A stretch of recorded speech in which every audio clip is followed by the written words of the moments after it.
Good morning. This is Dr. Rhonda Farrell, the CEO of Global Innovation Strategies and the Success Strategies, bringing you week 6 of our Spotlight on Success series for 2024.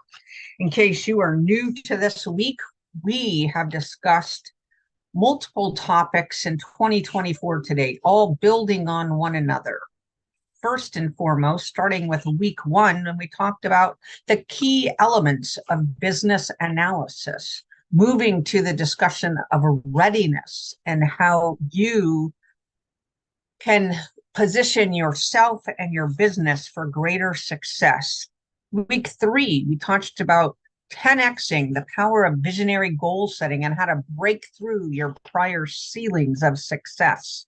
Week 4, becoming great entrepreneurs and really how to combine the top traits of all the greats: heart, smarts, guts, and luck.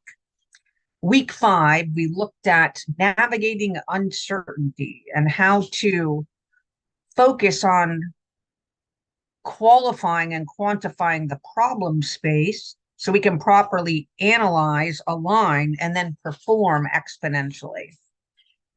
Now, in week 6, we're going to be talking about how to harness innovation and disruption as business enablers.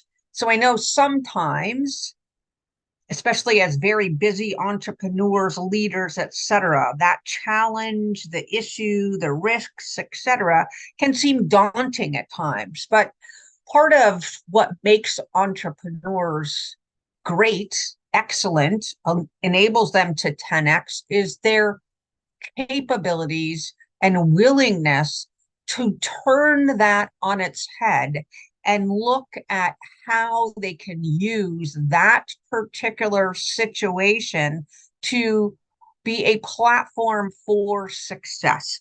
Sometimes it's about creating a stronger baseline operationally. Sometimes it's about bolstering our people, process, and technologies. Sometimes it's really about busting through the framework that you might have already been working in or operating in for multiple years. And so what we're going to talk about today is really, instead of looking at a problem, issue, challenge in a negative standpoint, we're going to look at it through the lens of innovation and disruption and really talk about how you can embrace these as business enablers.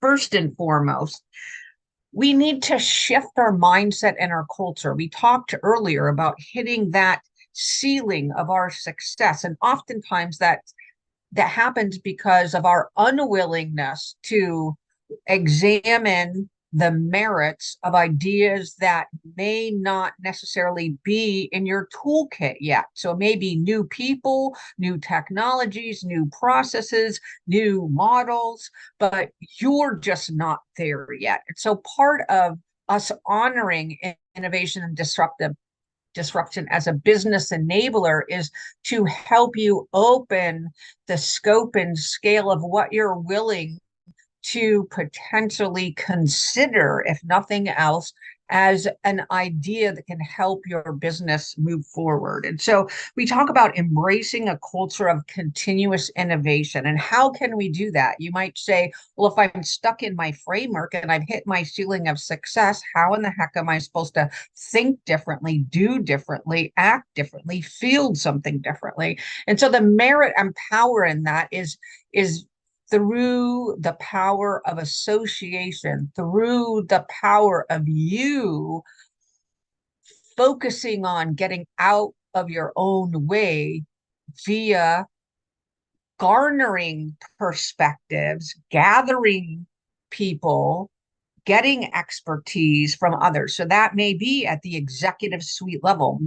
There is, I'll just use a technical term here, a gazillion organizations that are willing to help you on your success journey.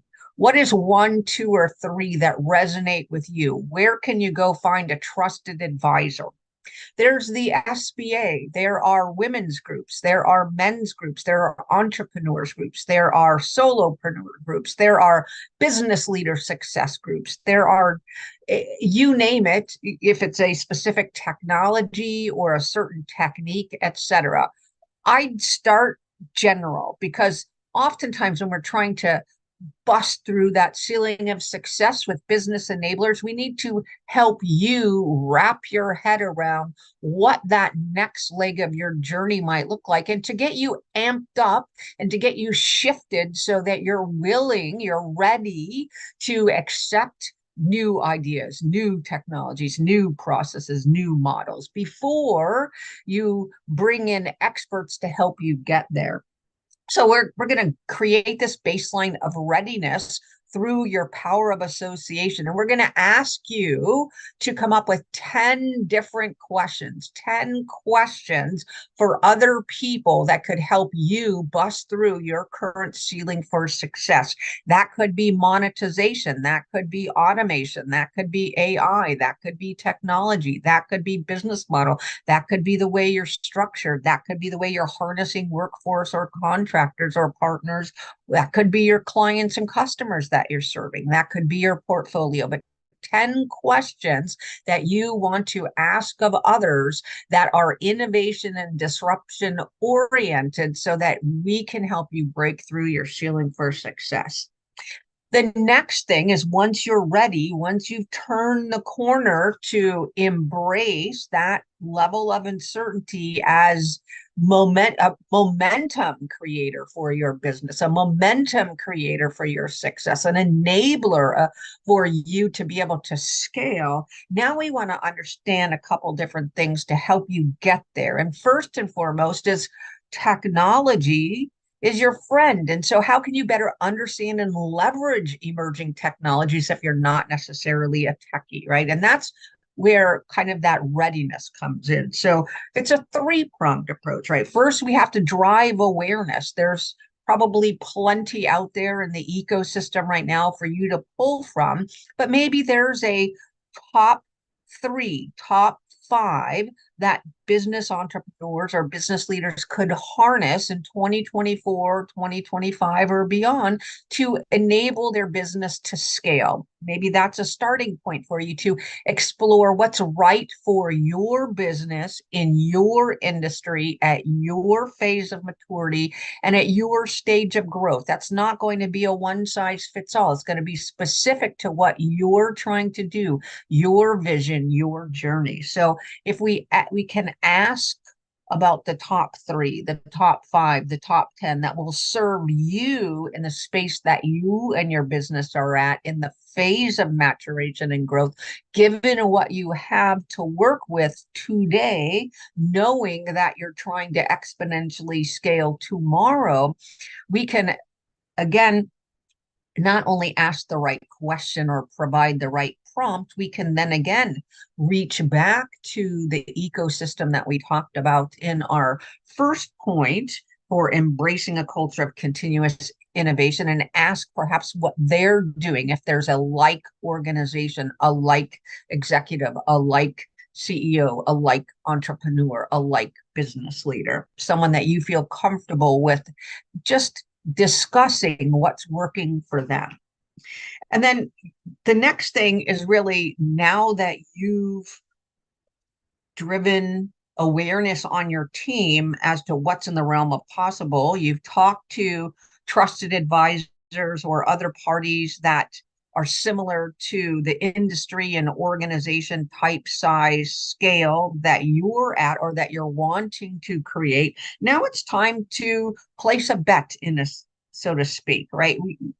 What's the one thing you can do in 2024 that's going to create the most value and benefit for your customers, your partners internally? And what could help you differentiate in your products and or services to those same parties and the ecosystem writ large, right? This does not have to be something you do on your own.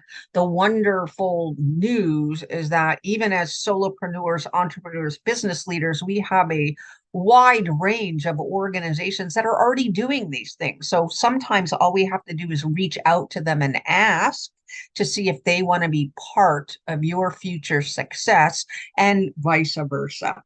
So next would be creating a short list of the technologies that you want to pilot. I suggest starting with one.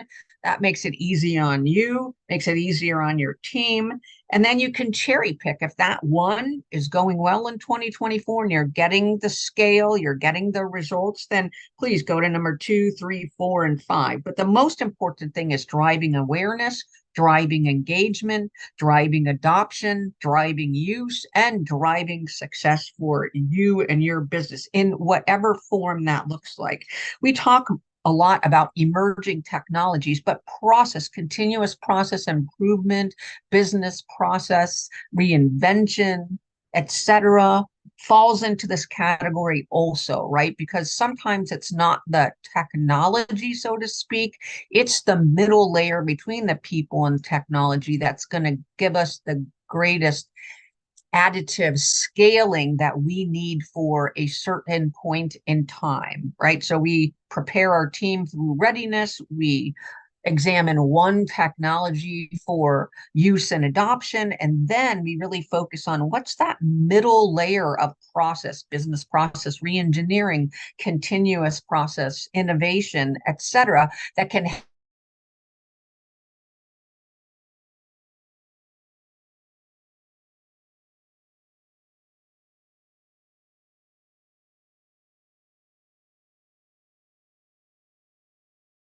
cetera, come in. So please don't leave the process part of the people, process, and technology out of these emerging aspects that you can leverage for your exponential success.